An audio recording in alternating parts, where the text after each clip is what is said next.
ఒక ఎమోషనల్ స్టోరీతో మనందరినీ పలకరించబోతూ ఉన్నారు.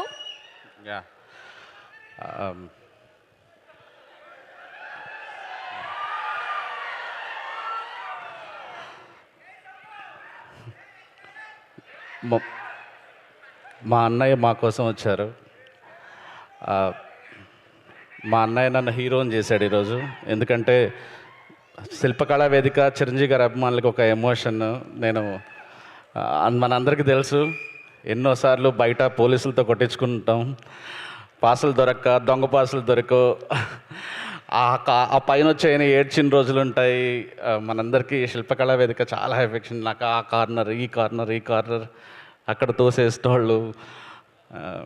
అలాంటిది నేను ఫోటో దిగితేనే ఫోటోషాప్ అంటారు. ఈరోజు నా సినిమాకి చిరంజీవి గారు వస్తున్నట్టు నిజంగా వస్తున్నారా బాబాయ్ అని నెల్లూరు నుంచి, యుఎస్ నుంచి అందరూ నిజంగా అడుగుతున్నారు.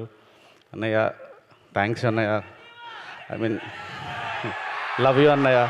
ఈ రోజు నుంచి ఒక సినిమా తీసాను అన్నయ్య, మీరు వస్తే చాలు, నేను కాస్త సేఫ్ అవుతాను, నా సినిమా బయటపడుతుంది అన్నాను. ఒక్క మాట కూడా లేదు, నేను వస్తున్నా, నీకేం కావాలో చూసుకో అన్నారు. అన్నయ్య చాలా అన్నయ్య, నేను మళ్ళీ ఇంకొక రోజు ఈ అవకాశం తీసుకుంటాను అన్నయ్య. థ్యాంక్ యూ సో మచ్ అన్నయ్య.